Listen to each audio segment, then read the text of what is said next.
Hey everyone, in this video I'm going to be beginning my Hellboy comic coverage. There's a brand new Hellboy movie called Hellboy the Crooked Man coming out in a few months, so I thought now would be a good time to dive into the character. Now, I've never read a Hellboy comic before 2 months or so ago, but I watched all the movies and I was always very curious about the character, but I never dove in. So I have now done that and read a few omnibuses, and I kind of like Hellboy, and I'm hoping to introduce him to all of you. So one thing when I was going to dive into reading Hellboy was trying to figure out what is the reading order I should follow. There's all these trade paperbacks and different miniseries and whatnot, but from all of my research out there, this here seems to be the definitive agreed upon Hellboy reading order. So this is a sort of chronological order of the Hellboy. So first you read the Hellboy Omnibus Volume 1, Seed of Destruction. Then there are 2 short story omnibuses. And then you read Omnibus Volume 2, Strange Places. And then these are kind of optional. There's B.P.R.D. Omnibus 1 through 4. Then the third Hellboy Omnibus. Then a whole bunch of other spin-off miniseries, Sir Edward Grey, Lobster Johnson, B.P.R.D, Abe Sapien, etc., etc. Then you read the 4th Hellboy Omnibus, Hellboy in Hell, and that kind of serves as the conclusion of the Hellboy story, although there's still even more beyond that to read.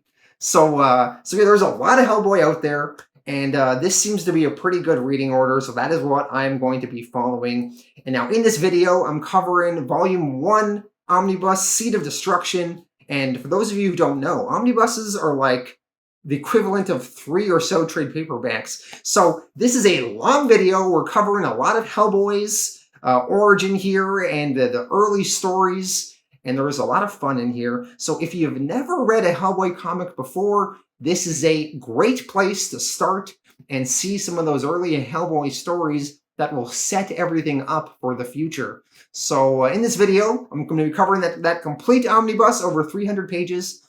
And then in my subsequent videos, I'm going to try and cover all of the Hellboy short stories. And one of those short story volumes contains The Crooked Man, which the movie is going to be based on. So that should be really fun too. So lots of Hellboy to get to. Let's dive into it. Hellboy Omnibus Volume 1, Seed of Destruction. Hellboy Omnibus Volume 1, Seed of Destruction. Story and art by Mignola. The story arcs covered in this volume are Seed of Destruction, Wake the Devil, Wolves of St. August, The Chained Coffin, and Almost Colossus. Our first story arc in Hellboy, and the very first Hellboy story ever written, is Seed of Destruction. This storyline will have Hellboy's origin, and it was the basis of the original 2004 movie. Seed of Destruction, Chapter 1. The year is 1944, and World War II is raging. When the book opens, a U.S. military figure named George Whitman has been ordered to lead a team of people to the village of East Bromwich in England. Accompanying them is a hero named the Torch of Liberty. Also with them are 3 paranormal experts. One of them is a professor named Malcolm Frost. The other is an expert of the occult named Trevor Broom. His full name seems like it would be pronounced Brutenholm, but it is pronounced Broom.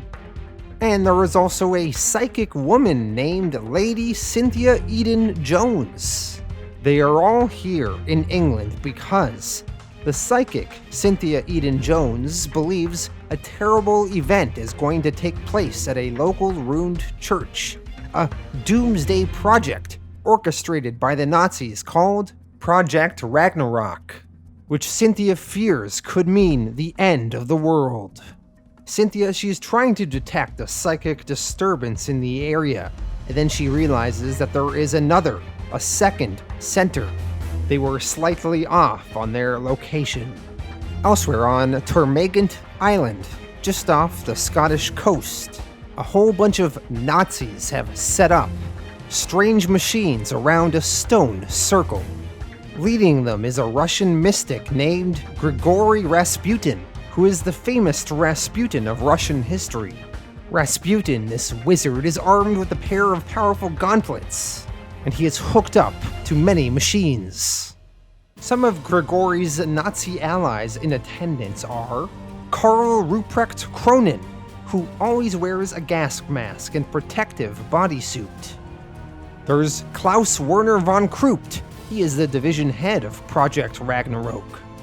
There is the female Nazi Ilse Hopstein. She is a devoted follower of Grigory Rasputin, and she is often with her teammate Leopold Kurtz, who is another devoted follower of Rasputin. Rasputin, he first starts by making a speech. He says, "Chained in heaven are they, 7 is their number, bred in depths of the ocean. Neither male nor female are they. They are as the howling wind, which knoweth not mercy, which knoweth not pity. Heedless are they to pray in supplication. They are the serpent, they are the furious beast, the windstorm. Evil winds they are, the evil breath that heraldeth the baneful storm.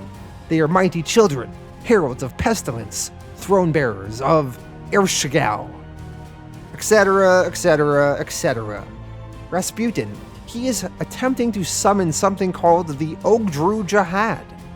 The Ogdru Jahad are also known as the serpents, the beasts, the 7 who are one, the 7 gods of chaos. They are monstrous supernatural entities, and the main antagonists in the Hellboy book series. They are the 7-headed dragon of Revelation in a biblical sense, and they are destined to bring about the end of the world. They have been imprisoned ever since the creation of the earth, but Rasputin, now, is attempting to free them from their prisons. Eventually, a whole bunch of electricity starts being pumped into the gauntlets that Rasputin is wearing. As the electricity is flowing into him, Rasputin chants, "Let the 7 now rise from the abyss. Away be cast all chains. Freedom is them. Power is to them." The other Nazis are watching in amazement. Leopold Kurtz, he is concerned. He says, the focus is drifting. We need more power." While Rasputin and the Nazis are attempting to summon these Ogdru Jahad, back in England, the psychic, Cynthia Eden-Jones, she senses things happening. She says, "We are not alone here. There are troubled spirits, holy spirits, that haunt this place. They have a message for us. They say, something is coming." All of a sudden, a giant energy beam explodes where they are. Luckily, Trevor Broom tackles Cynthia out of the way, saving her. Back over in Scotland, the electricity starts coming down from Rasputin's gauntlets. He has done whatever conjuring ceremony he was trying to do. Only it seems like whatever he conjured did not appear here. It appeared in England, away from the Nazis. Klaus Werner von Krupt, the division head of Project Ragnarok, is disappointed. He asks Rasputin, "Well, this place seems remarkably unchanged for a miracle to have occurred here. You promised the Führer a miracle, something which would reverse the course of this war and ensure the victory of the Reich. Herr Hitler does not take kindly to failure." Even though nothing is summoned here in front of the Nazis, Rasputin defends himself, saying, "I have set in motion events which cannot now be reversed or undone. I promised Herr Hitler a miracle. I have made one." So Rasputin, he did indeed succeed in summoning something from hell, but it got summoned to a different location. It got summoned to the others there in England, the Allies. And we see a little baby Hellboy has been summoned from hell and brought to Earth. The Allies are initially confused and don't know what they should do. Professor Malcolm Frost, he says, "Shoot it! Kill it! It's a demon! Come from hell to destroy us all!" The hero, the Torch of Liberty, he says, "I don't know. Doesn't look too dangerous to me, Professor." Cynthia, she replies, "It looks like a little boy."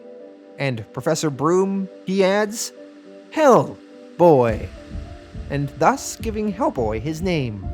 And then, eventually, once the Allies felt that Hellboy was not a threat, they took a picture with him to commemorate this event, which would then go on to be known as the Hellboy Incident. Well, that was 1944. Over the preceding years, Hellboy was eventually taken in by Professor Broom, and he was raised in a secret facility by the US government, trained and educated to be a paranormal investigator, with a group called the Bureau of Paranormal Research and Defense, otherwise known as the B.P.R.D. Hellboy, he does not age like a normal human. His demon heritage causes him to age much slower. The book is now going to take a massive time jump to 1994. So 50 years from that time where Hellboy first appeared. There are 2 omnibuses called Hellboy the Complete Short Stories Volume 1 and 2, and in those omnibuses, we get the story of many adventures that happened in between those years. I will potentially cover these short stories in one of my future videos. But for now, we go to 1994 and continue with Seed of Destruction. 1994 is when Hellboy first started publishing in real life, so that is the current day in the Hellboy story here. We are in the private residence of a much older Trevor Broom, who would be roughly 79 years old at this time. Professor Broom is looking at that very same military photograph when Hellboy first appeared, and he is reminiscing about those times. And eventually, Hellboy himself enters Professor Broom's office. We learn through their conversation that the professor went on a polar expedition where he eventually went missing for approximately 10 months, and he was thought to be dead. The professor tells Hellboy that he must tell him something very important, although he can't fully remember, but he must tell Hellboy what he can about his expedition. On his polar expedition, he was with 3 of these Cavendish boys, a man named Sven Olofsson, who was a renowned Arctic explorer, and then there was Trevor Broom himself. They all climbed to the top of this high mountain, and they entered a cave on what they considered to be the top of the world. Inside the cave, it contained a strange Lovecraftian statue of a tentacled creature, and a human was meditating at the creature's feet. Broom went over and touched the human supposed statue, and it almost seemed to come alive. But then Broom says he can't remember the events that followed, and before he can continue his story, he gets interrupted by a bizarre plague of frogs. Broom, he screams in fear and he begins running from his office, and he tells Hellboy, "Save yourself!" Broom, he starts running. Hellboy is kind of confused, and before Hellboy can even react, Broom is killed by a gigantic frog monster, leaving him with hole-like markings around his dried-out corpse. Hellboy, with his gun drawn, begins searching through the mansion, trying to find this creature that attacked his adoptive father. Eventually, the frog monster pounces on Hellboy, attempting to kill him. Hellboy, grabbing the frog monster by its tongue, swings him around, slamming him into things. The frog monster soon realizes he is outmatched, and it attempts to flee. But Hellboy, with his gun, fires at it, and manages to put a bullet right through the frog monster's body. Frog monster then soon collapses to the ground and dies. After killing the creature, Hellboy phones B.P.R.D. director Tom Manning. Hellboy tells Manning that Broom is dead, killed by something that wasn't human. He can't even guess what it was. Hellboy tells Manning he better send in some of the lab guys and tell them to figure it out. Elsewhere, at an old Victorian house, draped in shadow, an old woman named Emma Cavendish. She is the mother of the Cavendish boys that Broom explained were with him on his journey on his polar expedition. Emma is drinking some tea. An unseen figure tells her, "He is dead. We are proceeding."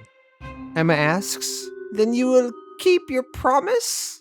The unseen figure answers, yes, Emma, soon. Very soon. As the issue ends, we see Emma has a frog in her teacup. Hellboy, Seed of Destruction, Chapter 2. The B.P.R.D, Bureau for Paranormal Research and Defense, have found some clues pertaining to the death of Professor Broom. So these clues have led Hellboy and some of his B.P.R.D associates to a place called Cavendish Hall. When Professor Broom was on his polar expedition, he was actually with 3 of the Cavendish boys. So Hellboy and his associates arrive and they question this Lady Emma Cavendish, who was the old woman we saw at the end of last issue. Hellboy's associates are Elizabeth Sherman. Liz is a pyrokinetic human and a field agent for the B.P.R.D. At age 11, she destroyed an entire city block, killing 32 people, including her parents and younger brother. Since then, she has been a ward of the Bureau, fighting evil forces and learning to live with her abilities. Hellboy's other associate is a man named Abraham, or Abe, Sapien. He is also a member of the B.P.R.D, and he is a humanoid amphibious man. He was found in a water-filled tube in the basement of a Washington, D.C. hospital in the year 1978. The tank he was discovered in had a label that read, Ichthyo Sapien, April 14th, 1865. This date coincided with the day President Abraham Lincoln was shot. As a result, the researchers who discovered him decided to name him Abraham Sapien, later shortened to Abe Sapien. The name reflects both the aquatic nature of the character, ichthyo, meaning fish, and the historical reference to Lincoln. The B.P.R.D quickly intercepted him and eventually took him in, and he has been with the Bureau ever since. Hellboy begins talking to Emma, and Emma explains that she owns this house, and she is the final heir of Cavendish Hall, as her sons have all passed away, dying on their expedition with Broom, trying to find this particular cave up there. Emma also explains that the men in her family have been searching for this cave for generations, and many have died trying to find it. It all began with a sailor named Elihu Cavendish. He was a whaler that traveled the world. His travels had taken him around the world and back 24 times, and through that traveling he learned of strange ports and strange things. Eventually his travels led him to America, where he built this cursed house. With the house completed, he set about preparing an expedition to the Arctic to search for something he learned from a scrap of ancient parchment he had acquired in some lost corner of the world. Before he could leave, he died of typhus. But his unfulfilled quest has haunted every male of her family ever since. For 9 generations, almost 200 years, each proud young man had sailed off to find Emma, she doesn't even know what, but a dream, a myth. And now her most recent boys have died. Emma ends by saying, and perhaps now the curse ends. My sons have no sons of their own, if they are dead, and I fear they must be. The Cavendish line dies with them, and very soon I will die, and this horrid old house will sink at last into the black waters of the lake, and be hidden forever from the eyes of God. Lady Cavendish grows tired from their conversation. She orders her butler to escort Hellboy and his associates to their room, and they will talk later. Once everyone else is out of earshot, a mysterious figure in shadow is talking to Emma. We can see this mysterious figure is actually Grigory Rasputin from issue 1. He has somehow survived all the way into the 90s here. Rasputin tells Emma, "You did well. You did very well. I'm quite sure they suspected nothing. My work can be completed now, even sooner than I had planned." Emma asks, "Then your promise?" The figure, he says, "My promise is kept, Emma. I return your 2 oldest boys to you."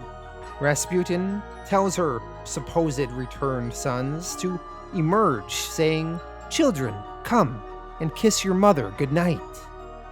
Elsewhere in the mansion, once the butler has brought Hellboy and Liz and Abe to their rooms, he leaves them alone. So the trio decide to begin their investigations. Abe, he removes the disguise he was wearing, and he dives out the window. He is hoping to find something in the watery depths that happen to be below the house. Meanwhile, Hellboy phones Liz on an internal phone line. They discuss how the butler almost looked exactly like Sven Ofelson, who was the Arctic explorer that went on the expedition with Trevor Broom and the other Cavendish boys. Sven was supposed to have supposedly died on that trip. Liz remarks, "It was odd they didn't even try to disguise him. Are we out of our depths on this one, Hellboy? That kind of confidence." Liz then gets flustered for a second. She says, "That's odd. There's all these frogs in my room." This, all of a sudden, makes Hellboy go on high alert, because frogs are what killed his adoptive father, Trevor Broom. Hellboy, he yells, "Frogs! Frogs! Get the hell out of there now!" Hellboy begins running over to Liz's room. When he arrives at her room, Liz is gone. The butler questions, "Is there a problem, sir?" Hellboy grabs the butler, starts shaking him, and says, "Where is she? Where is Miss Sherman? What's going on here?" The butler then transforms into a frog monster. And then, before you know it, Hellboy and this frog monster are fighting all throughout the house. Eventually, the fight spills outside, with both of them falling off a second-story balcony. Hellboy, he manages to grab some sort of ancient vase and he smashes it over the head of the frog monster and assumes that he killed it.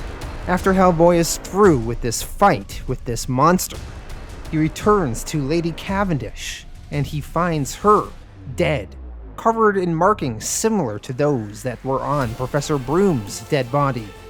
Hellboy, he regrets not having been able to do something to protect her. That is when Rasputin reveals himself to Hellboy. He tells him, "You need shed no tears for Emma. She died as she wanted to die. She met her end at last in the loving embrace of her children. 2 of them, at least. You killed the 3rd. Hellboy, hearing Rasputin, says, "That voice. I know that voice." Rasputin responds, "Of course you know my voice, creature. I am your master, your true father upon this plane. 50 years ago I summoned you forth from shadow. Kneel before me, creature. Surrender unto me, and you shall live to see the new dawn of this world." Hellboy to this replies, "I don't think so." Before Hellboy can fight back or retreat, a set of large tentacles smash through the floorboards. They grab on to Hellboy and drag him into the depths below the house. Seed of Destruction, Chapter 3. So Hellboy was pulled by these tentacles and brought down into the darkness beneath Cavendish Hall. Hellboy begins exploring beneath Cavendish Hall, and it is eventually revealed that this is home to some kind of ancient Aztec temple. Rasputin then joins Hellboy in the depths, and he begins lecturing Hellboy of this place and of Ogdru Jahad. Rasputin says, "Look around, creature. Feel fear and wonder at what you see. The serpent, the Ogdru Jahad, the 7 beasts, they spoke to men in this place. Whispers and dreams, and they speak to me.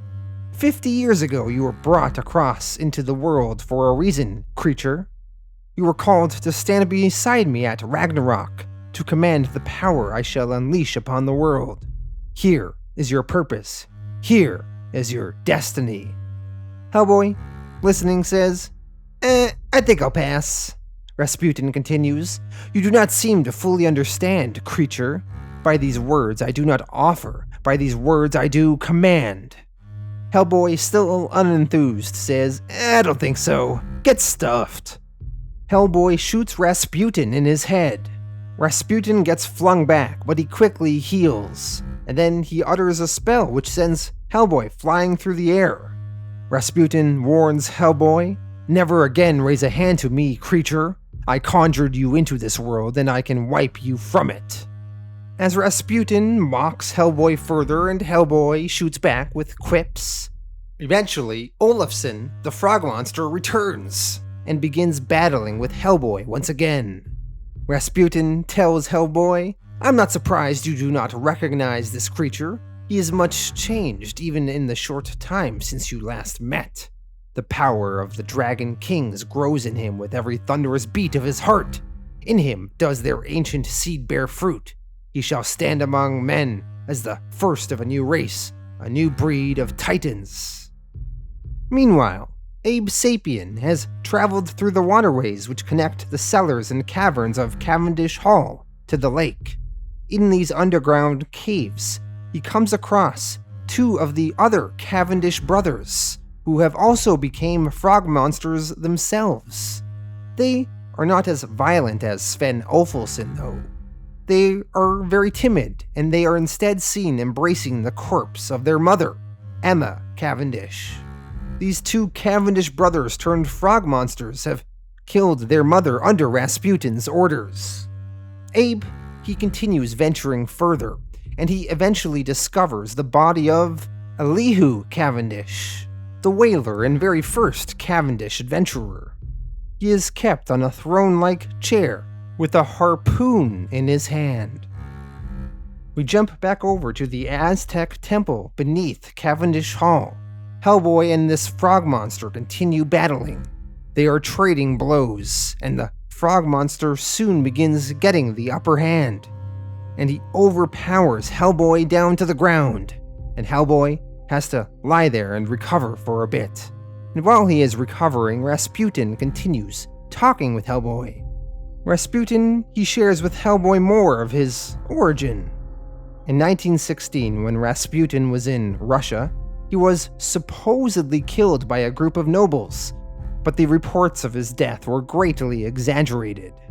Rasputin then left Russia and went to a small Italian village. There, he grew a reputation as a prophet of the apocalypse, speaking of Ragnarok. He was eventually visited by Heinrich Himmler, a leading member of the Nazi Party.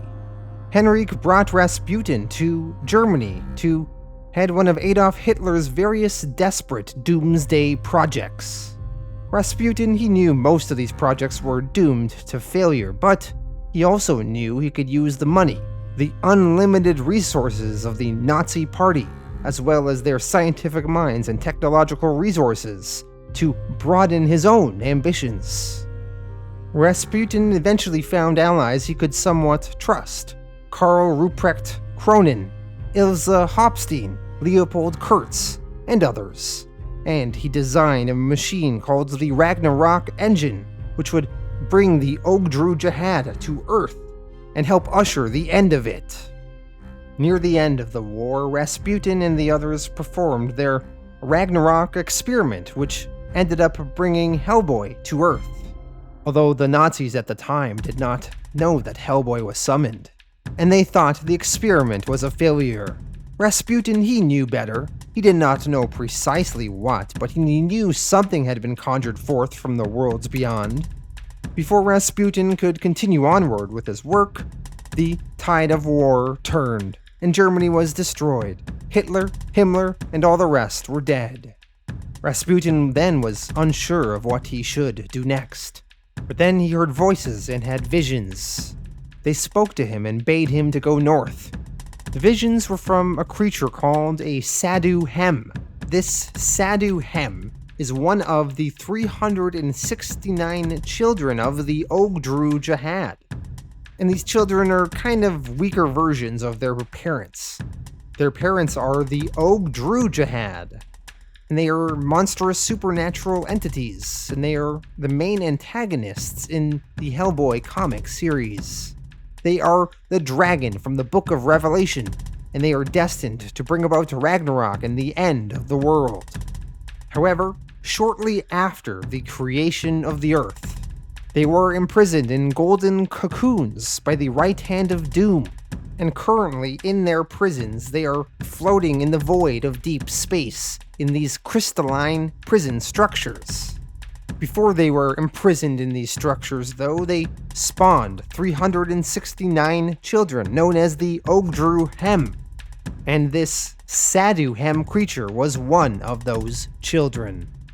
So Rasputin, he was called to the Arctic from this Sadhu Hem, and he journeyed to this temple, and when he found this Sadhu Hem, it just seemed like a statue almost.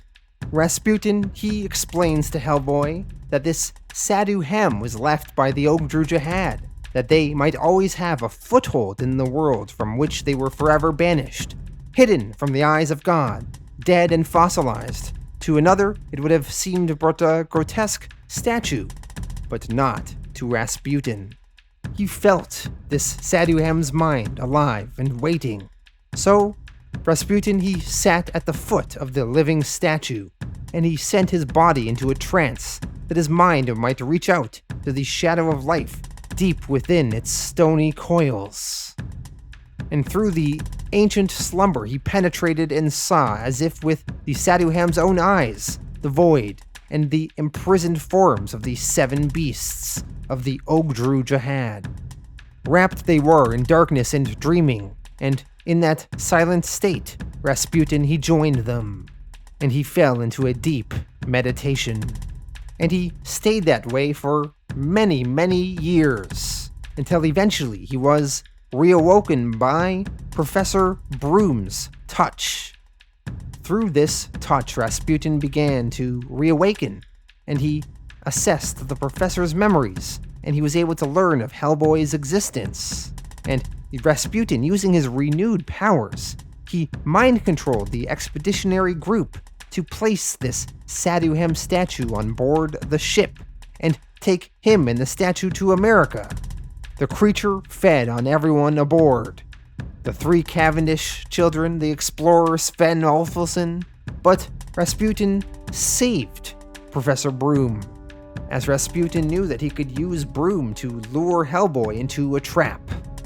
Rasputin, finishing his little history lesson in the current day now, reveals that he has captured Liz with the help of these frog creatures. Liz Sherman, she walks out. She almost seems in a mind-controlled state. Hellboy yells at Rasputin saying, "Leave her alone, wizard! She has no connection to me, to where I came from, how I got here." Rasputin, though, he explains that he means to use Liz's powers and channel them through himself and into the Sadhu Hem, who will in turn use this energy to unlock the crystal cocoons of the Ogdru Jahad and bring about the end of the world. Rasputin asks Hellboy, "I offer you one last chance to join me of your own free will, creature, to taste the power undreamed that sleeps within you, to fulfill your purpose." Hellboy, he responds, "Go to hell." Rasputin, he answers, "No need, creature. Hell is coming here." While they are facing off, elsewhere in the depths of Cavendish Hall, Abe Sapien has passed out in front of the corpse of Elihu Cavendish. The spirit of Elihu Cavendish is watching Abe from beyond. Hellboy, Seed of Destruction, Chapter 4 of 4. Rasputin has the power of Liz Sherman flowing into him and then through into the Sadhu Hem. While all of this energy is flowing, Rasputin is reciting a whole bunch of bullshit, trying to awaken the Ogdru Jahad.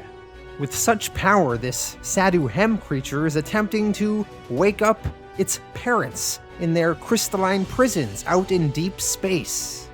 We see an energy beam being sent out of Cavendish Hall up into the sky. While that is happening, Hellboy is continuing to battle one of the frog creatures. As they are tussling, Hellboy, he finds a concussion grenade and he forces it down the frogman's throat, managing to blow it up. Rasputin, he is continuing his chanting. He is saying, "Let the seven now rise from the abyss. Away be cast all chains. Freedom is to them. Power is to them. Enormous serpents, merciless in slaughter. 7 dragons with guttering scales. Tempest monsters, they are the rising wind which casteth darketh over the blighted land." We see out in deep space, the crystalline structures imprisoning the Ogdru Jahad begin to start cracking. And elsewhere in space, a mysterious, unknown alien race is observing all of these events. One of these aliens reports into one of his superiors saying, "Movement in all 7 cocoons, Captain. Power readings growing stronger. Life force readings already off my scale." Another alien replies, "Who would be mad enough to do this?" The first alien responds, "A power beam is emanating from the core world, Captain. Earth." The other alien to this says, "Fools! Don't they know what they're doing? The 7 will smash their world to cinders. And when that's done, they'll spread their evil over all known dimensions. No one will be spared. Only one power can stop them. The power that imprisoned them. The power that created them. But where is that power?" We see back on Earth now. The comic zooms in on Hellboy's right hand, known as the right hand of Doom.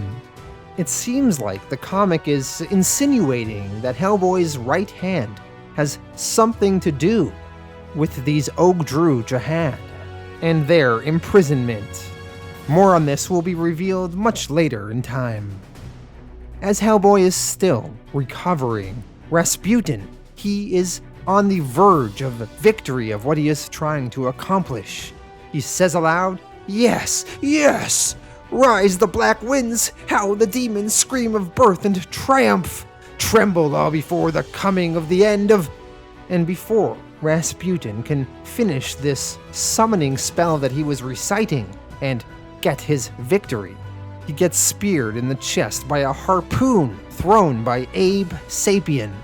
Only Abe is not fully alone. He is in some kind of trance, and behind him in the shadows, in a ghost form, is Elihu Cavendish. He was controlling Abe and controlled that throwing of the spear that pierced Rasputin. With Rasputin's concentration broken, Liz Sherman's firepower becomes uncontrollable, and it fries the Saduhem. The Saduhem screams in pain. The noise is like talons scraping the inside of Hellboy's skull. The cavern beneath Cavendish Hall begins to collapse.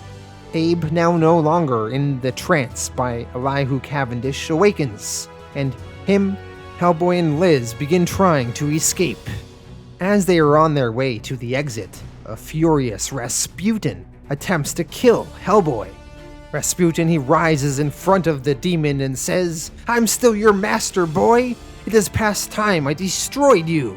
Rasputin, he attempts to blast Hellboy with an energy beam, but most of his power was spent from his earlier work, and he is unable to finish Hellboy off. Hellboy punches Rasputin in the face, saying, "I've had it with you.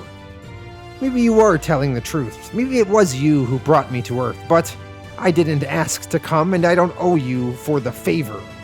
Hellboy feeds Rasputin a few more blows. Rasputin now tries to reason with Hellboy, saying, "Think, creature! If you kill me, you will never know who you are. You will never understand the power inside you." Hellboy quickly answers, "Yeah, you're right, but I can live with it." Hellboy punches Rasputin so hard that Rasputin turns to bones and starts seemingly dying. Rasputin, now just a skeleton but somehow still having the ability to speak, he says, "I will see you crawl before me. This is not the end." Hellboy, with his massive stone fist, his right hand of doom, smashes the skull of Rasputin and says, "Well, it's the end for you." Hellboy, Liz, and Abe manage to make it out of Cavendish Hall, and when they get outside, they watch it sink into the lake. The book then jumps to an abandoned castle in Norway. This castle bears the ruins of an old, esoteric Nazi laboratory. We see 3 Nazi figures frozen in ice. They are Ilse Hopstein, Leopold Kurtz, and Karl Ruprecht Kronen, the very same Nazis that were disciples of Grigory Rasputin way back in 1944. They are still alive there in that ice, where they have been preserved all this time. In this laboratory, a nearby device starts blinking, and the ice slowly begins to melt and crack. And with this, we end the first Hellboy story arc, Seed of Destruction. We now move on to The Wolves of St. August. In the Eastern European town of Griart, a priest has come to town named Father Kelly, and he wishes to reopen an old chapel that has fallen into disuse. The townspeople, upon hearing the news, are mixed. Some of the younger folks are saying, "Oh, I think it will be lovely if the church reopens." But some of the older citizens have reservations. An old woman says, "Hush, girl. Things are the way they should be always for us. No one remembers the last time church bells rang in Griart.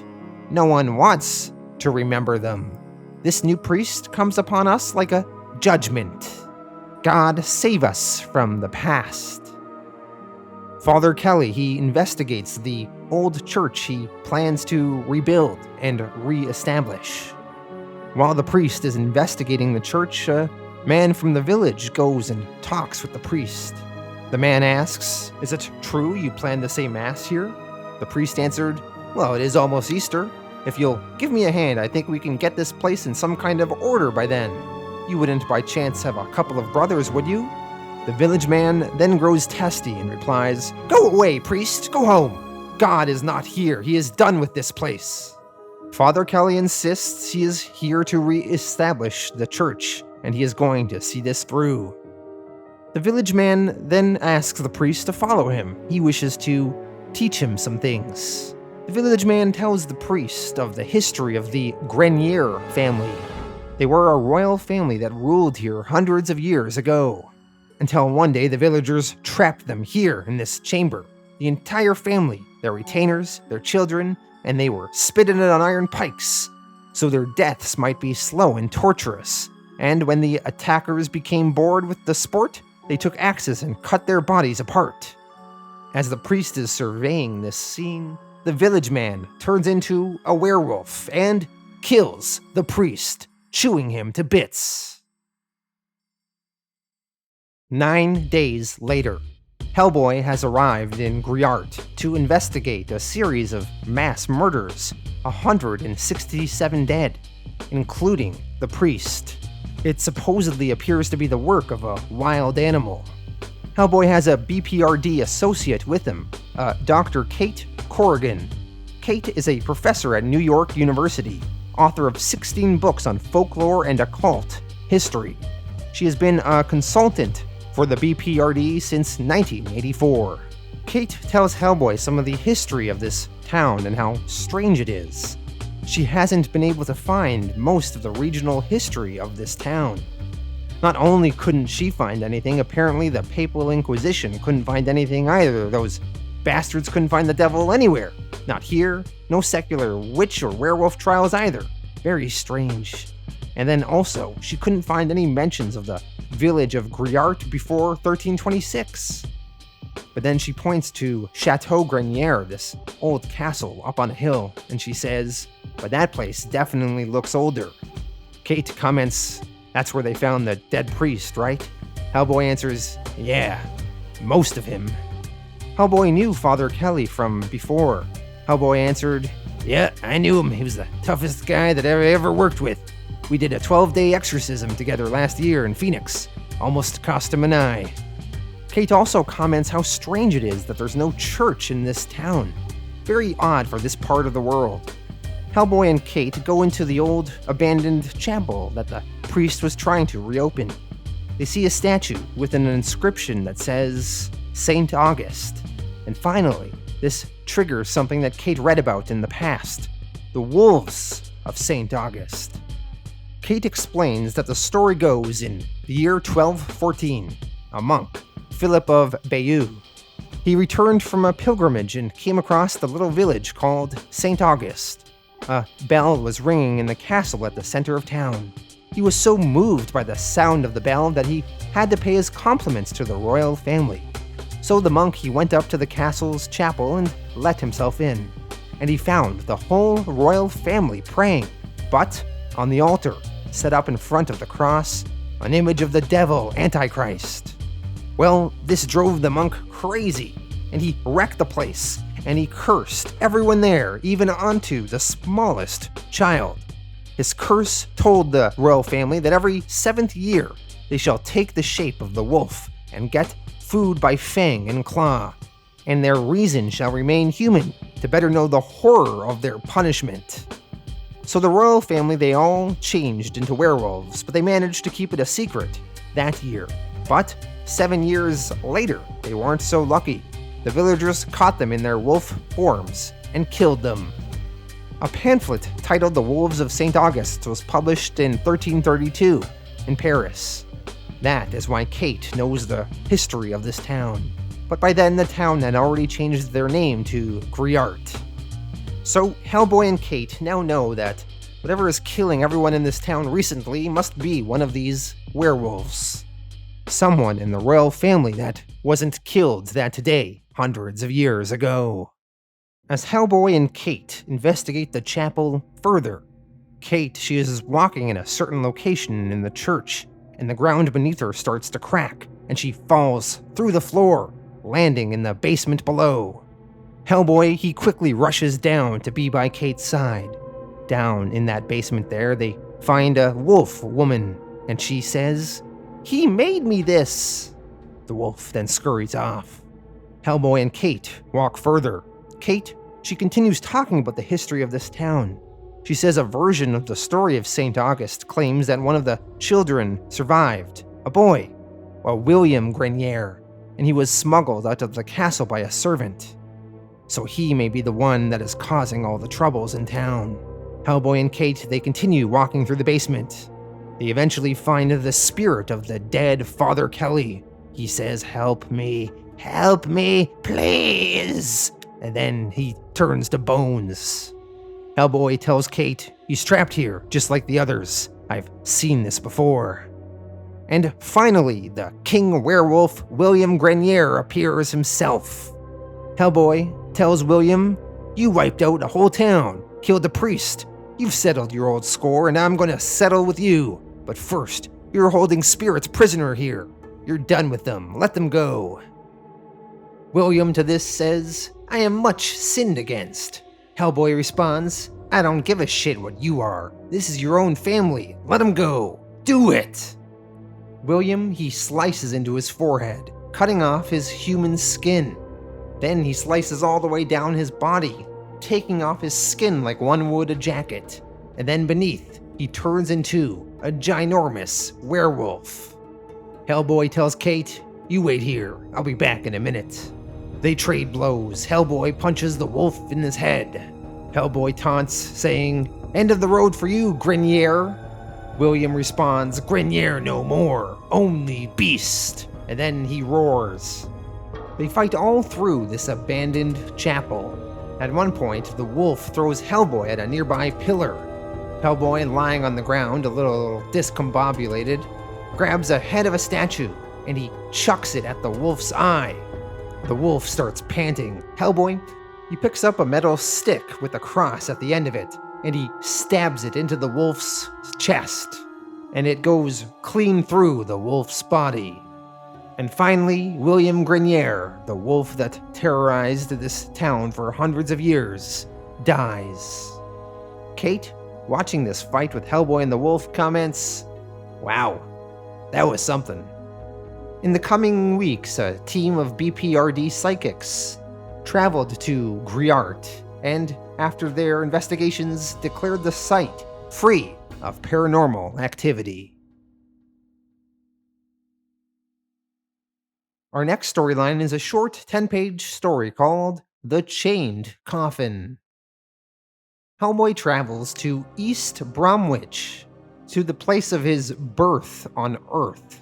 In an old church there, this is where we saw him being summoned in the Seed of Destruction story arc.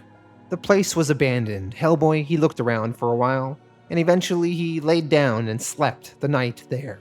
And during the night, he had a dream. He dreamt of an old woman on her deathbed, and she had her 2 children by her side, who just so happened to be a priest and a nun. The old woman was a witch in her early days, but now on her deathbed she renounced her past and asked for God's forgiveness. She then instructed her children, the priest and the nun, to chain up her coffin and guard it from the devil for 3 nights. As she claimed, the devil will come for her, but if they bar his way after 3 nights, his claim to her will be broken. She begged her children to do this, and they said they would. Hellboy, he eventually awoke from his dream, and he saw a vision of the priest and this woman standing over a chained coffin. And sure enough, eventually, a demon came to claim her. The demon demanded that the old woman come to him, but the priest and the nun blocked the demon's way. No matter though, the demon eventually killed them. The demon then unchained the coffin and made the woman float in the air to him. The demon tells the woman, who used to be a witch, "I remember a girl of 16 who was wild and alive, who kissed me and hung about my neck. I carried her on my back and would have hung the stars in her hair. Say you believe in me." The woman, she asked, "Can you make me that girl again?" The demon answered, "You were always that girl to me." The woman to this said, "Then I believe in you, only you've slaughtered my children." The demon to this says, "Forget them, they're nothing. Ashes, dust, who cares? Your real child is within you, still waiting to be born. That child conceived on Walpurgis Knot all those years ago when you first asked for my power? My power is still inside of you. It has become a living thing. A son. My favorite son." As the demon says this, he looks directly at Hellboy in this dream. The demon then tells the woman, "Now you are truly mine, bound to me forever." And then the demon drags her to hell. After these events, Hellboy was not sure what to make of it. In a letter he wrote his colleague, Abe Sapien, Hellboy said of these events, "That's what I saw. I swear that son of a bitch was looking right at me. Did I learn anything? I don't know. Maybe. Can't say it made my day. Do me a favor. Let's keep this between us for now, alright? Okay." We now move on to our second major Hellboy story arc, called Wake the Devil. This was initially published as a 5-part miniseries in 1996. Hellboy Wake the Devil, Chapter 1 of 5. The comic opens on the northern coast of Norway. Inside the Arctic Circle, we see a Zinco helicopter landing in front of a castle. This castle is what we saw at the end of Seed of Destruction, where the Nazis Ilse Hopstein, Leopold Kurtz, and Karl Ruprecht Kronen were frozen, but were slowly beginning to thaw. So inside this Zinco helicopter, a man named Roderick Zinco lands. He searches the castle. He sees some of the odd Nazi symbols with the dragon on it.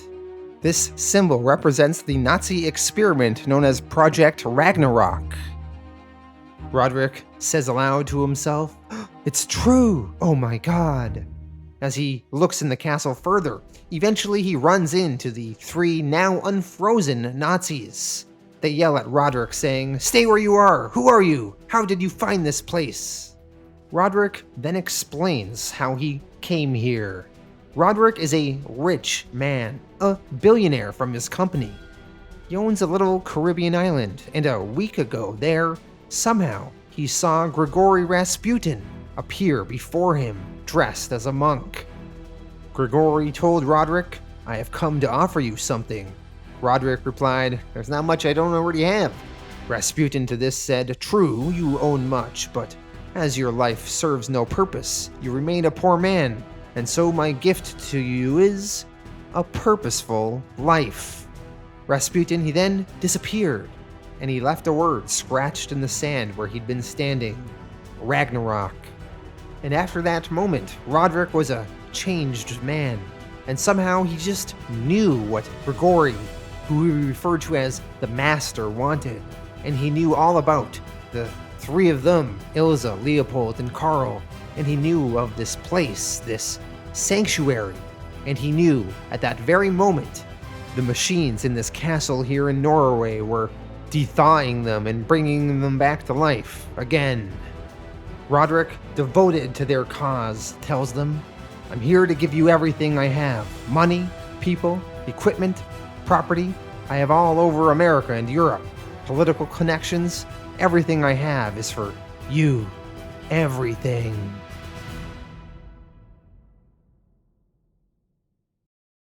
One year later in New York City, in Soho, the Nazis kill a curator of a museum, a Howard Steinman, otherwise known as Hans Ubler.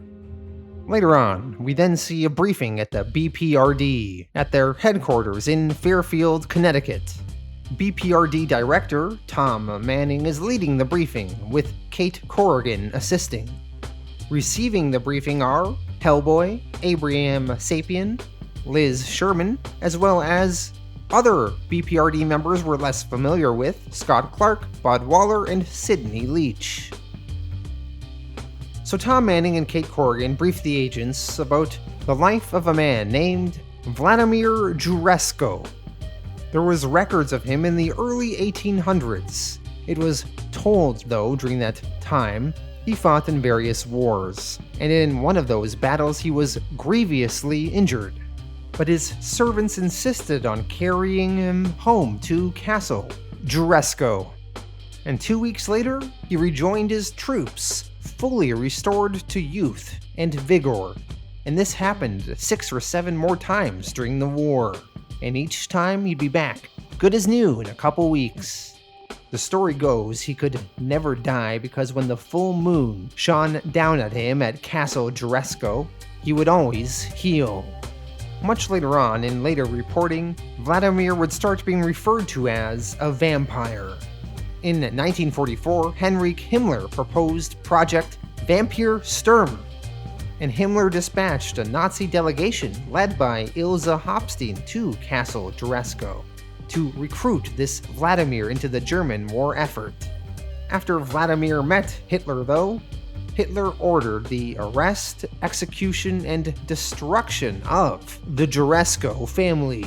However, before the Nazis were able to carry out this order, it is possible that a museum curator named Hans Ubler, who during World War II ran a freak show Chamber of Horrors nightclub in Berlin, which was very popular with Himmler's inner circle, mystics, astrologers, and pseudoscientists working on Hitler's various doomsday projects. Well, it is possible, it is believed, that this Hans Ubler could have smuggled this Vladimir Juresko's body out of Germany before his corpse was burnt. And yesterday, this Hans Ubler was found shot dead in New York City. The B.P.R.D. are concerned that whoever shot this Hans Ubler might now have Vladimir Juresko's body, and they may attempt to try to reanimate it at Juresko's castle in Romania. And on top of that, there is a full moon tomorrow night, so they have to move fast. Another wrinkle in the problem is that they do not know the exact location of Castle Juresko, as there is no official listing of a castle by that name. But given their limited information they do have, the B.P.R.D. have made some really excellent guesses on where that castle could be, and they have narrowed it down to 3 locations. So there's going to be 3 sites and 3 teams, and they're all going to have to go at once. And hopefully one of those teams will find the correct castle in time. Hellboy, he's going to be going solo. Abe Sapien's going to be working with a Scott Clark. and Elizabeth Sherman's going to be working with a Bud Waller and a Sidney Leach. Tom Manning ends the briefing by saying, "Alright, that's it. There's a plane waiting. I want everyone suited up and on board in 15 minutes. Go!" Over in Romania, we see Ilza Hopstein, who is in the correct castle, Juresco Castle. She has the coffin containing the body of Vladimir Juresco. Vladimir is dead, but in the moonlight he should spring back to life. Ilza orders the soldiers to take the body to a specific room. Meanwhile, in Norway, the other Nazis, Leopold Kurtz and Karl Ruprecht Kronen, are discussing some of their own plans. Leopold Kurtz is excited by the possibility of creating an army of vampire for them to use. Karl is not thrilled by the idea though, he says. "I think this thing is an ugly and ultimately uncontrollable force. Even the Fuhrer recognized this. No, I have more faith in an army of our own manufacture." Meanwhile, in the sky above Romania, the 3 different B.P.R.D teams are in a plane and they are flying over Romania. Hellboy is the first to depart to his target castle. Hellboy jumps out of the plane and he has a jetpack on. Although as Hellboy jumps out of the air and is flying down to the earth, the jetpack is malfunctioning. Hellboy is annoyed. He comments, "Ugh, new and improved my ass." Hellboy keeps pressing the button to trigger the jetpack and eventually it just blows up. And Hellboy in a flaming ball crashes right through Castle Juresco, landing inside. Hellboy, Wake the Devil, Chapter 2 of 5. Hellboy, now having crashed right into Castle Juresco, is lying on the floor in front of Ilza Hopstein and some other Nazis. Ilza orders one of the soldiers to shoot at Hellboy, but that soldier takes one look at Hellboy and his devilish appearance and runs away in fear, jumping out the window. So Ilza turns to the other Nazi there, a man named Unmensch. Unmensch is a cyborg Nazi in the service of Ilza Hopstein. Unmensch uses his cyborg hand and punches Hellboy in the face. But then Hellboy grabs the chain that's attached to the cyborg hand and he rips the chain off of the cyborg's body. And then, holding the chain, he smashes the hand back in the cyborg's face. And as Hellboy and this cyborg are fighting, eventually the floor gives way and they crash land in the basement. Hellboy there gets knocked out. Later on, as Ilza is walking around Castle Juresco, the ghost of Rasputin appears before Ilza. Rasputin tells her, "I am no longer flesh and blood, but spirit only, and I have lived among spirits." They then go for a walk. Ilza asks, "Master, are you dead?" Rasputin to this answers, "Yes, dead. Speared through by a wailing man's harpoon, thrown by an amphibian. My body all burned by elemental powers, loosed by a young girl, Liz Sherman, and my bones scattered by he who should have been my servant." Rasputin then tells Ilza to leave the castle, and the next time she sees Vladimir Juresco, he will be young again. Down in the basement of the castle, Hellboy finally wakes up from being knocked out from the fall, and when he awakens, he finds that Unmensch, the cyborg Nazi, is gone, leaving only his metal arm behind.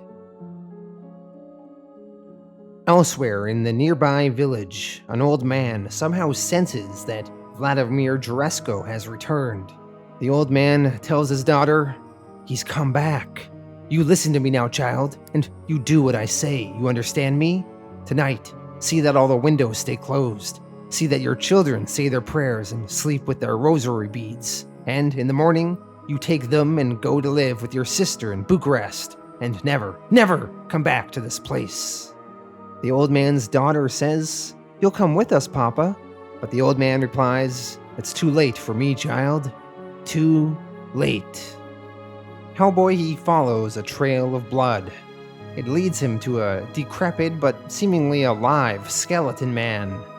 This skeleton man is the father of Vladimir Juresko, and he is also currently feasting on a Nazi's leg. Hellboy threatens to punch the skeleton, but the skeleton replies, "It's the boy you want. The boy, yes? Vladimir Juresko?" Hellboy admits he is looking for Vladimir. The skeleton tells Hellboy to follow him. The skeleton then tells Hellboy, "I know things, but no one listens to me. No one talks to me. It's a rare thing when they remember to feed me. Now the boy, he's home, but they don't let me see him. She is coming, but she doesn't come to see me." Hellboy questions, "Who's this she you're referring to?" The skeleton, Vladimir Juresko's father, he explains that the she is the woman known as Hecate. Hecate is the goddess of witches, also known as Gorgonise, the queen of dogs, and Kali. She is based on the Greek goddess of magic. The skeleton explains that in the year 1492, some Greek fishermen pulled her out of a cave all withered and hard. They assumed her dead and they were going to throw her in the fire. But Vladimir Juresko's father knew better. He offered to buy her. The fishermen, just assuming that she was a dead corpse, sold her.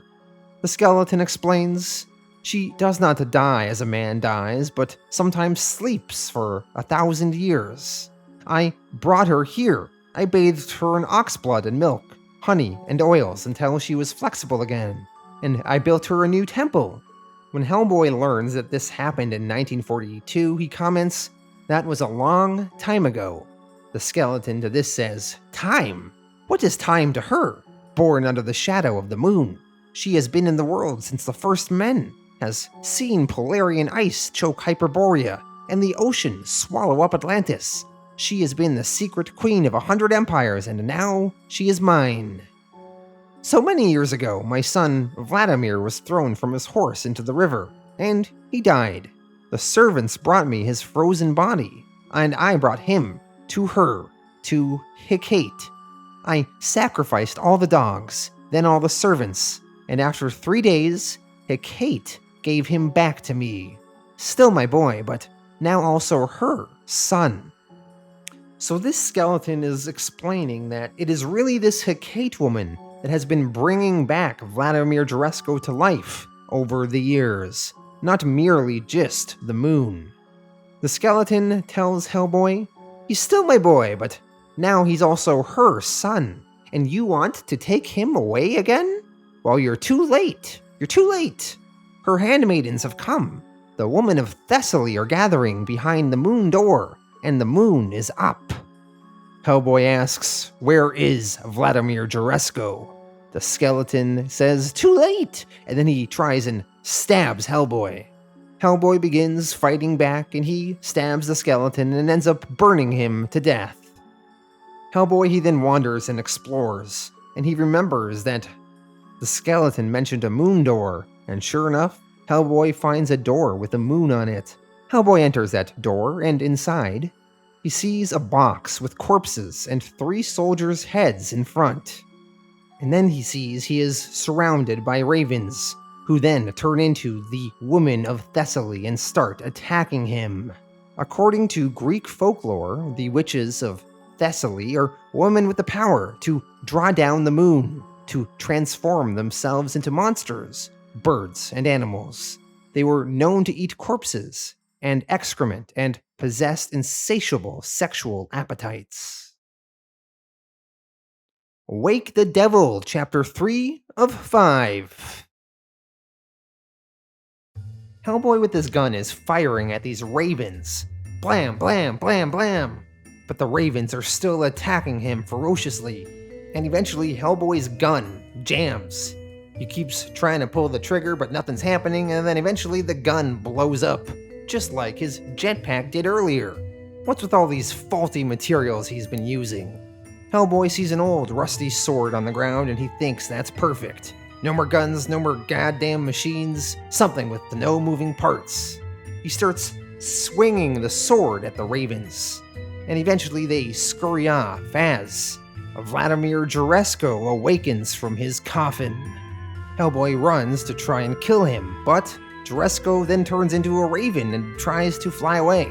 But Hellboy grabs on and stabs the Raven, and then Juresco turns back into a man and he falls to the ground, crashing into a stone coffin.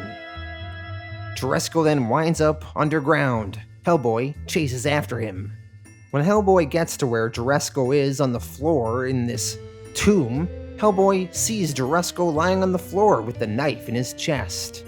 Hellboy goes over to inspect the body, but then Juresco seemingly turns into snakes and gets away. Hellboy leaves the tomb disappointed. After Hellboy exits the tomb, Hecate arrives, and she brings Juresco back to life. Juresco asks his mother, "Quicken me one last time that I might taste blood again and have revenge." Kate responds, "My son, as long as I am in the world, you will always live, and he who threatens my child in my home becomes my enemy." Elsewhere, the spirit of Rasputin is talking with Ilsa Hopstein. Rasputin explains how he has lived a long time. When he was a young man, he was just wasting his life. He may have lost himself in his sins, but then she found him. Baba Yaga, the great witch, whose chicken leg house he had often so dreamt about in his boyhood. Baba Yaga told Rasputin that the fates had chosen him to be their agent of change, to father in a new millennium. Rasputin gave one half of his soul to her, which she hid in the roots of Yggdrasil, the world tree, so that his spirit at least would always be safe. And then Rasputin went on and secured himself a position of influence in the Russian royal family. But then in 1916, that Russian family was overthrown, and Rasputin was seemingly killed and thrown into the river. But he didn't find death there. He found the dragon, the Ogdru Jahad. He found his purpose in life. Rasputin then says to Ilsa, "I, Grigory Rasputin, was reborn in chaos. Ilsa Hopstein, would you be reborn?" Ilsa answered, "I will." Rasputin continues, "You have been a destroyer of men. Would you become the destroyer of mankind? To dwell forever in blood, riot, and fire?" Ilsa to this said, "Yes, please." Rasputin responded, "Good. See this sunrise? When it rises again, you will be changed forever." Elsewhere, we now go to one of the other B.P.R.D. search parties on their mission. We jump over to Elizabeth Sherman with Bud Waller and Sidney Leach. They are in another castle. In that castle, they explore, and they find a room. And in that room, they see what seems like a science experiment. And they find a creature called Roger, the Homunculus. A homunculus is an artificial person made from blood and herbs stewed in a jar and incubated in horse manure, sort of a medieval test tube baby. Liz and the two other B.P.R.D. agents are exploring this homunculus and various other things in the room. Eventually, Liz, she touches a hole inside the chest of the homunculus, but as soon as she touches it, she can't let go. And the homunculus starts coming to life as Liz's energy is transferring into him. Liz's hand is still stuck inside the homunculus. She can't pull it out. So the other B.P.R.D. agent, Bud Waller, shoots Liz's arm in order to get her free. Roger the homunculus panics and he snaps Bud Waller's neck and then escapes by running through the wall. Over in Norway, the two Nazi scientists, Leopold Kurtz and Karl Ruprecht Kronen, are still working away. Roderick Zinko, he brings over something that Karl wanted, the head of another Nazi scientist named Professor Hermann von Klempt. Hermann von Klempt is a Nazi mad scientist who has worked on numerous schemes to control or destroy the world over the years. Even though his body is destroyed, he has still survived as a head in a jar. He is often assisted in his work by mechanical apes. Karl Ruprecht Kronen is happy when he sees his old colleague, Hermann, there. He wants to include Herman in their plans. Leopold Kurtz does not like this idea. He says, "Have you gone mad, Carl? What are you thinking about digging him up? He was never anything but trouble." Cronin responds, "He was my friend. We were at university together. He should have been a part of Project Ragnarok with us, but Rasputin, he did not recognize his genius." Back in Castle Juresco, Hellboy finds a room full of all sorts of explosives. So Hellboy, he decides to set a timer for them to blow up in 1 hour. Hellboy, he sets the timer, and then he radios into B.P.R.D. command and tells them, "I'm heading down to the village, so if you can hear me, come and get me." Hellboy, Wake the Devil, Chapter 4 of 5. Hellboy, having rigged the castle to explode, is now leaving it. But he then hears a voice saying, "Hellboy, Hellboy." Hellboy, he heads back into the castle to find the source of that voice. Hellboy's searching the castle. He looks at his watch. He has 36 minutes before the bomb blows this place up.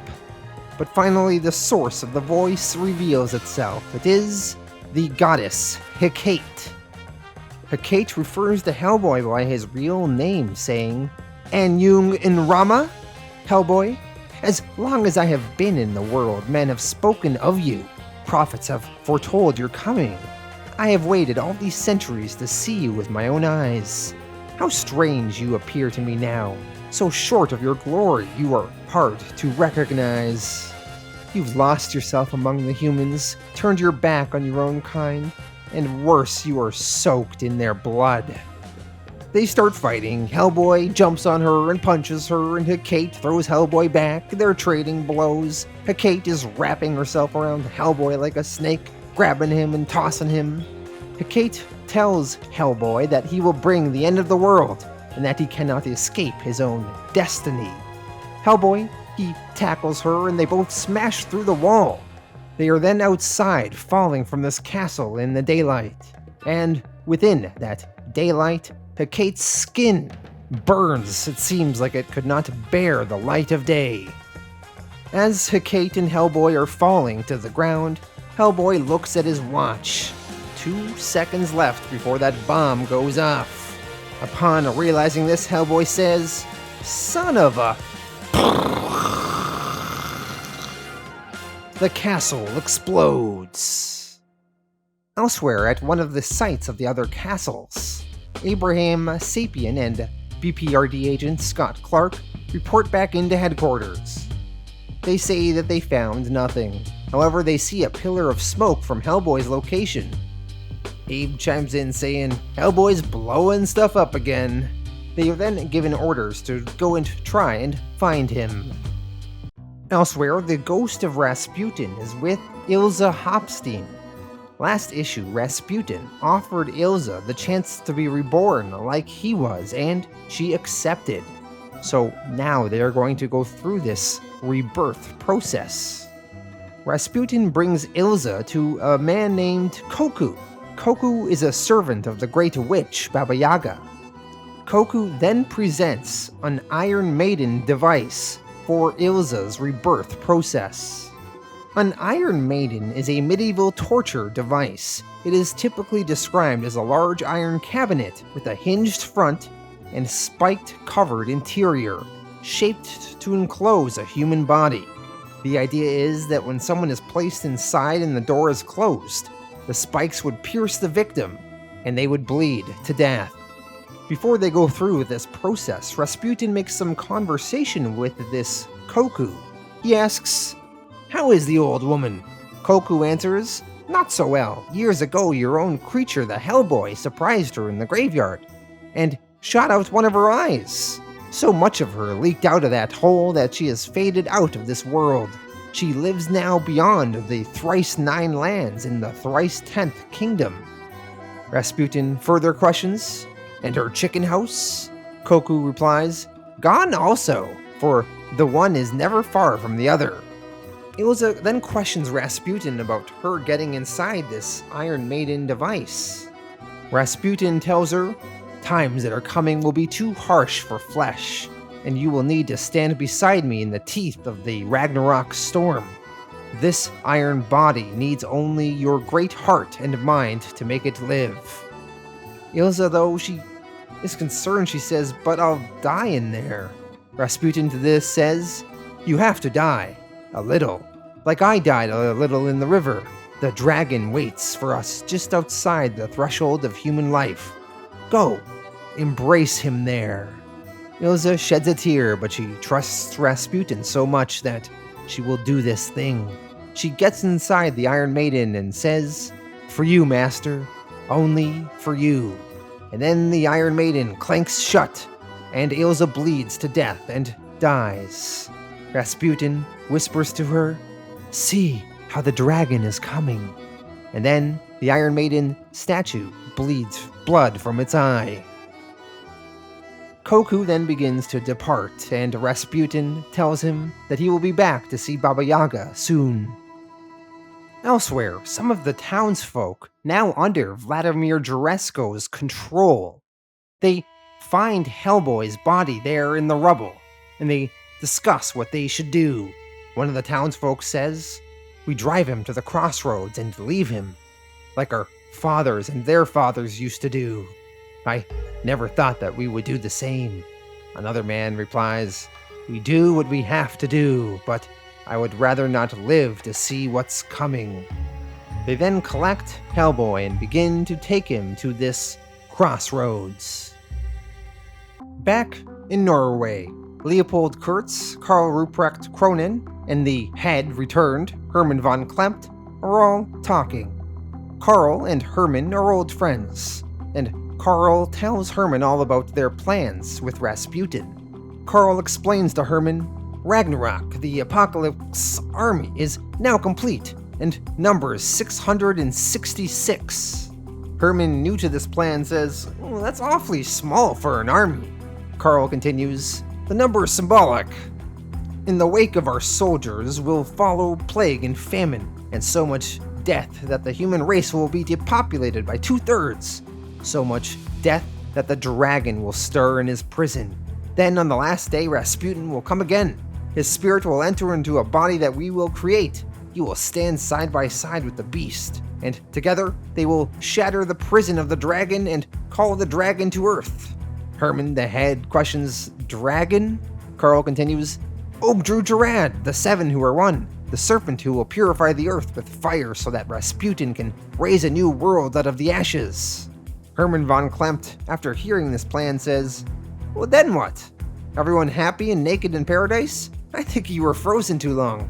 Karl, I have a dozen half-finished projects hidden in the jungles of South America. Any one of them could make us the most powerful men in this world. I only need manpower and this magic number army of yours. Think, why burn down the world when we can be its masters? Leopold Kurtz, overhearing this, is seething with anger. Is this head, Herman von Klempt, really arguing then that they should not follow their master Rasputin's plans? Karl gets a wrench and he says, Rasputin is master! Death for you! And he whacks the jar with Herman's head inside of it. Karl attempts to help his friend, saying, Leopold, stop, we were only discussing. Leopold, he keeps swinging that wrench, saying, die, monster! Out of my way, Karl, we never should have allowed you to bring this abomination back to life, and I'm going to remedy that, now. Karl, then protecting his friend, grabs a knife and stabs Leopold, killing him. Afterwards, Karl can't believe what he did, and he says, what have I done? Back in Romania, you see these townsfolk have brought Hellboy to this crossroads, and they chained him to a thick wooden pole. Rasputin, he then arrives and sees Hellboy there.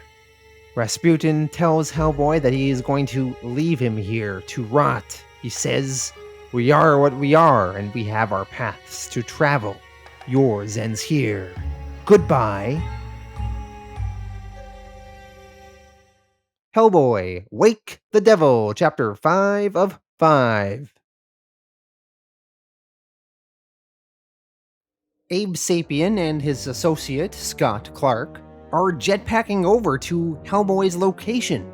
They are tracking his location through a signal coming from Hellboy's belt. When they arrive near where Hellboy is, it is very eerie. It seems like the entire village is boarded up. Everyone's houses have little crosses painted on the doors and windows. They then enter a church as Hellboy's belt signal is coming from inside. When they are inside the church, they see a priest there. The priest has Hellboy's signal belt in his hand. The priest is unresponsive when Abe and Scott call out to him. Eventually, Scott goes over and touches the priest, and the priest's head falls off. And then the floor gives way, and the two of them fall to the basement, and Scott Clark is impaled on a spike when they fall. Abe survives, though. Alright, I just want to point something out here, because I thought it was kind of funny. In the 3 major story arcs we've had in this omnibus, in each of these storylines, they all had a scene where somebody fell through the floor to something down below. So in Seed of Destruction, this tentacle creature grabbed Hellboy through the floor. In The Wolves of St. August, Kate Corrigan fell through the floor of this temple. And now here we have Abe Sapien and this Scott guy falling through the floor once again. Little bit of a crutch in the writing, I think. Alright, moving on. Abe, he is searching around that basement, and the ghost of Rasputin appears to him. Rasputin tells Abe that one day he will spear Abe, just as Abe speared him. Now, the hands of the spear may belong to another, but the heart that drives them will be his own. Rasputin then disappears, and the decapitated priest's head somehow speaks to Abe, saying, "Abraham Sapien, do you hear? Sunken bells are tolling for thee. Out of the caverns of Yabisk, dark and terrible and deep, the ocean is calling her children home." We jump back over to Hellboy, still tied down to a wooden pole at the crossroads. Hellboy is confronted by a fully reanimated Vladimir Juresko. Vladimir is riding a horse.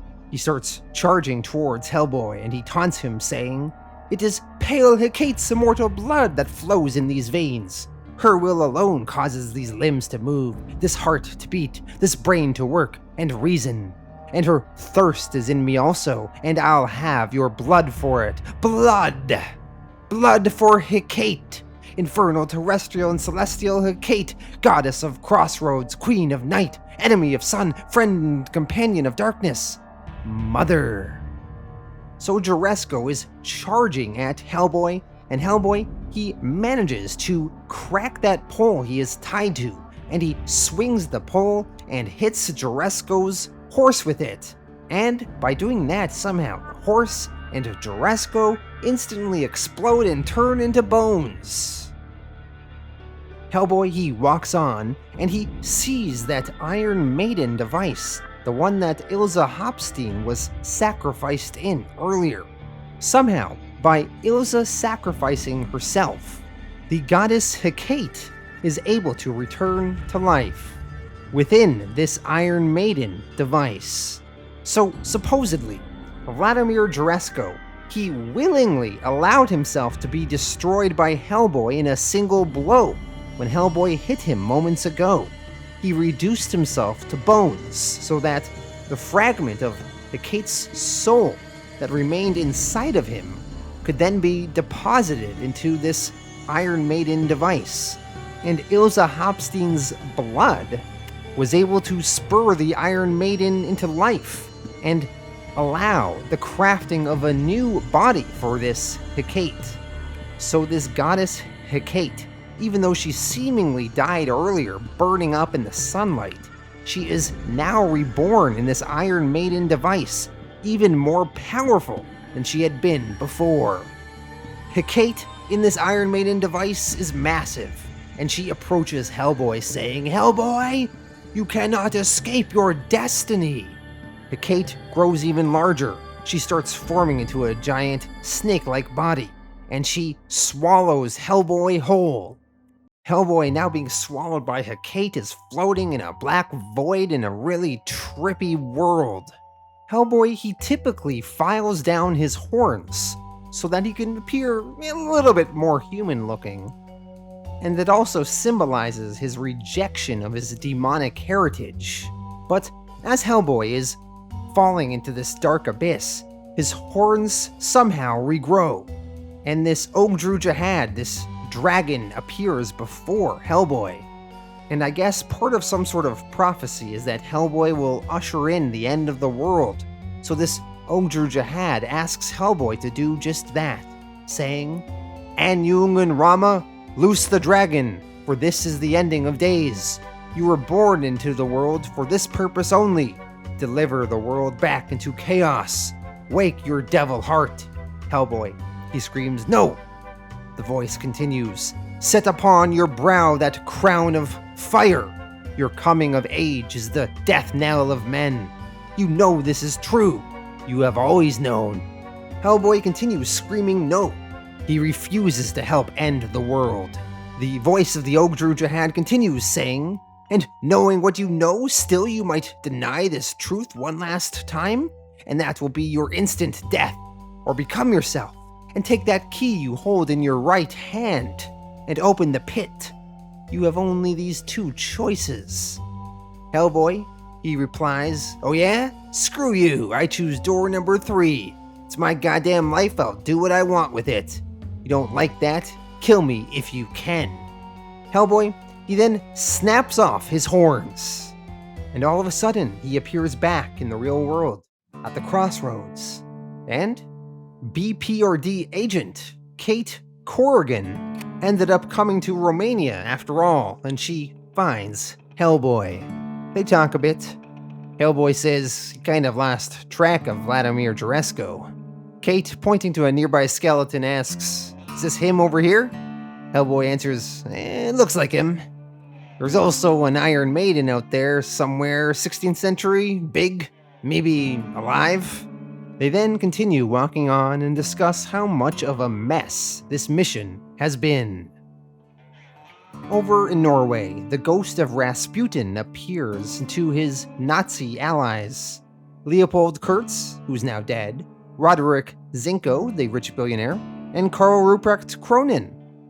Also among them are the head, Herman von Klemt, who Rasputin does not like and was not part of his plans. Rasputin, upon seeing Herman von Klemt, is angry. He starts yelling at them. He asks, "Who dare bring this abomination into my holy church? Sacrilege!" Karl says that it was Roderick Zinko that brought him here. Zinko replies, "No, master, I was only doing what I was told." Rasputin tells Roderick to be silent, and then, using some magic, Rasputin blinds Roderick Zinko. And then Zinko starts freaking out. He screams, "Ah! I can't see, I can't see, I can't see!" Zinko, he's running, and he accidentally presses a button that blows up the whole castle. Back in Romania, Hellboy and the remainder of his allies are on a helicopter headed back home. Hellboy is told that they have searched for this Iron Maiden, but nobody has found it. At the end of the issue, we also learn that the skeleton of Vladimir Jaresko was in the process of being moved to B.P.R.D. headquarters when it was temporarily placed in a facility in the Bucharest airport, where it then disappeared and has never been recovered. It is also revealed that the head of the priest that was decapitated in the church we saw earlier, well, he never spoke again, but he continued to be the focus of poltergeist activities, including sudden temperature drops and the levitation of objects, for weeks. We now see an epilogue. Rasputin finally goes to visit Baba Yaga at the World Tree. Rasputin seems a little defeated when he speaks to Baba Yaga. He says, "Hello, grandmother." Baba Yaga tells Rasputin, "Ah, poor Grigory. I have been watching you, you know, all these years. You were clever to use the Nazis to bring the Hellboy creature to Earth. I saw you at Cavendish Hall and how close you came to victory.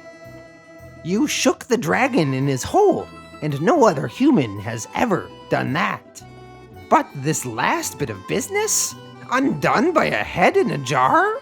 Rasputin, he then explains how he was just trying to follow the voice of the dragon and what the dragon was telling him to do.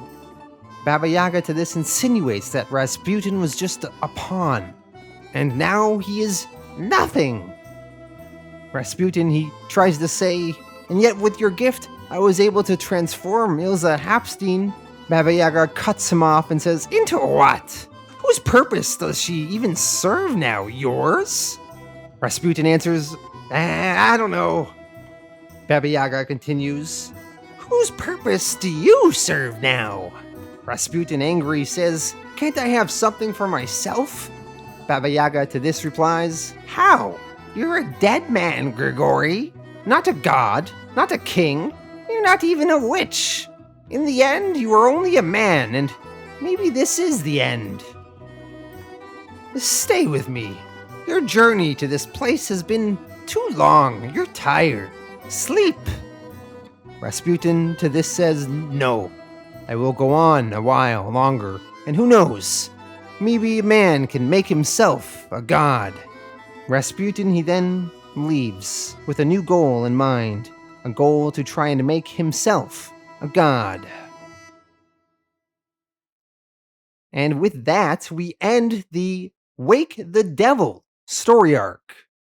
We now continue on with the last story arc in the Volume 1 Seed of Destruction Omnibus.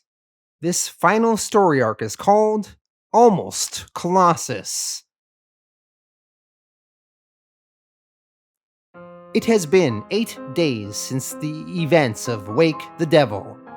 Liz Sherman is not doing well. She is in a hospital in Romania, and apparently she has lost her powers and they have been put into Roger the Homunculus. And as a result of this, Liz is slowly dying. Meanwhile, elsewhere in Romania, Hellboy and Kate Corrigan are searching for this missing homunculus. They hope that when they find it, it will maybe somehow be able to help Liz and stop her from dying. They go to a cemetery where apparently 68 bodies disappeared out of last night. They talk to some locals there. The locals tell them that something killed some chickens and a dog the night before, and then it went into the chapel and came out carrying a big cross, one that no two men can carry, and they ran off into the mountains with it. Up in those mountains, we see Roger the Homunculus. He is praying for an end to his suffering.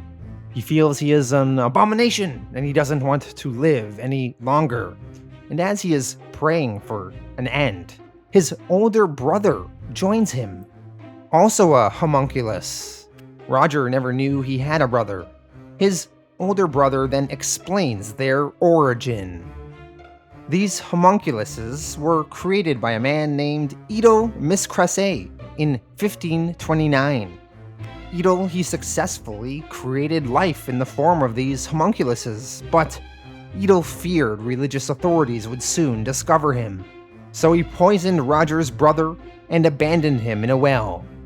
It took Roger's brother years, but he managed to eventually will himself back to life and climb out of that well. And when he did escape, he went in search of his creator, eventually finding him locked in a prison. The homunculus broke into that prison and killed their creator. But when he did so, he found a key to a locked box in a cathedral, and when he went to search that locked box, he found their creator's research notes, all the papers, formulas, and locations of all of his secret workplaces, and the details of Roger the Homunculus's birth. Roger, he then explains that he remembers a little bit of their creator, how he cared for him and taught him, but when the lightning power faded, he abandoned Roger, and Roger had no strength to speak or move.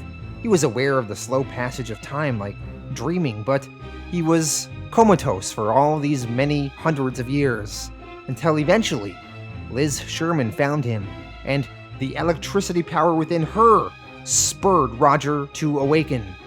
Roger tells his brother now, though, that he destroyed Liz, and now he feels bad and he can't live with the crime. Roger's brother thinks different, though. He says, "Brother, you think these humans are our betters? Not so, believe me. We too are the triumph of science over nature. Mankind to us should be like cattle, ours to use for whatever purposes we decide. We are not monsters, but the future and the light of the world. I have spent years in preparation and study. I have created life. Crude homunculi, harvesters of the raw materials necessary to the work."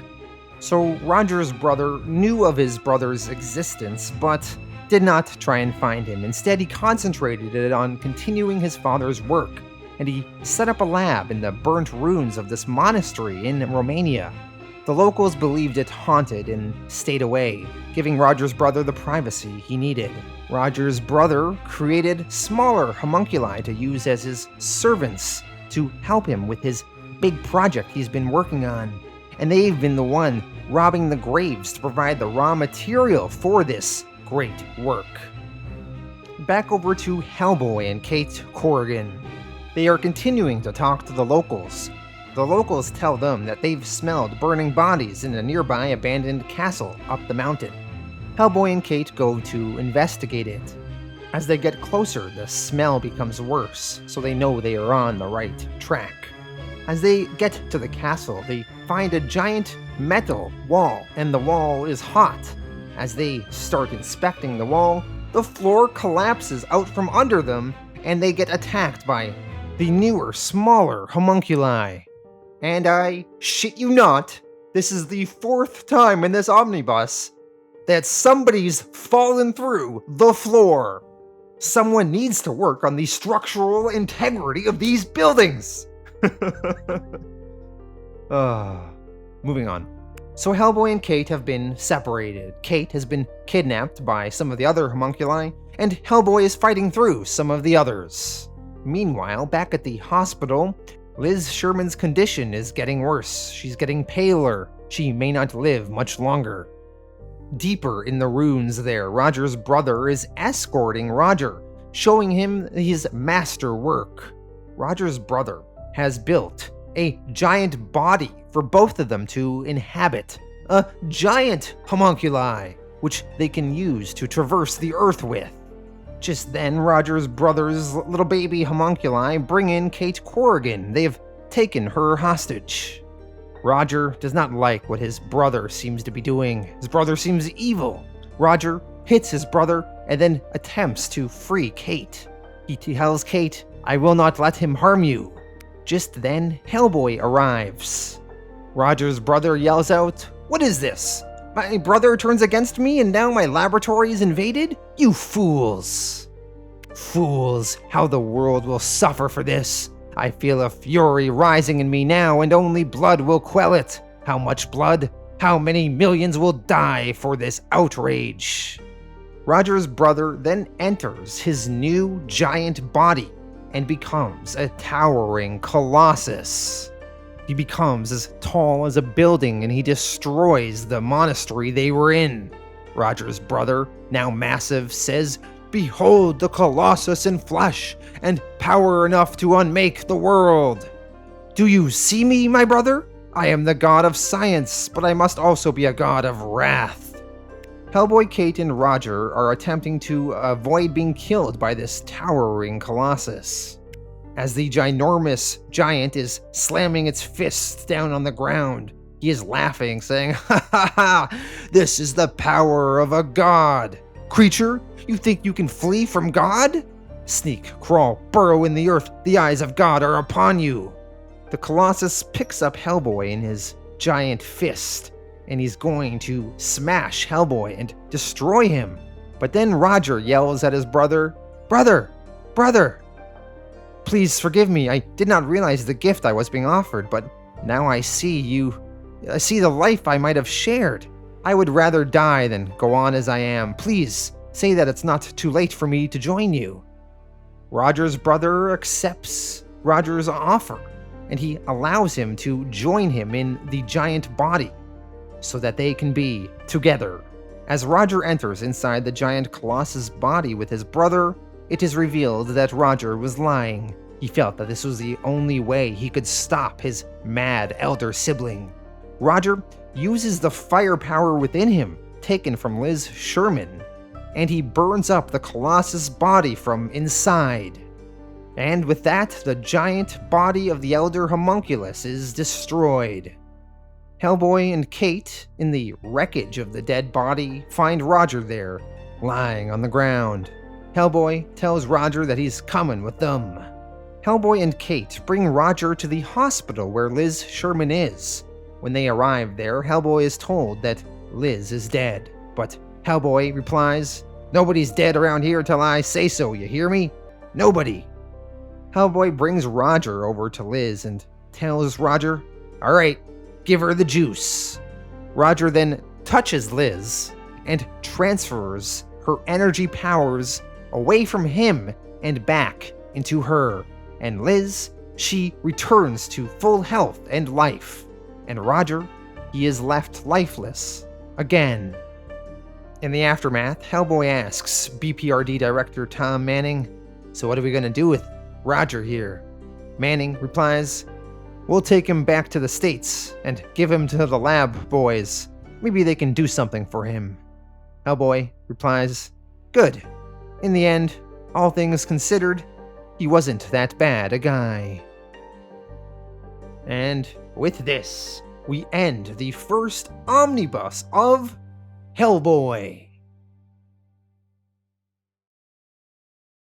Alright, so that was the first omnibus of Hellboy, and I thought it was really fun seeing some of these opening story arcs and being introduced to the world of Hellboy.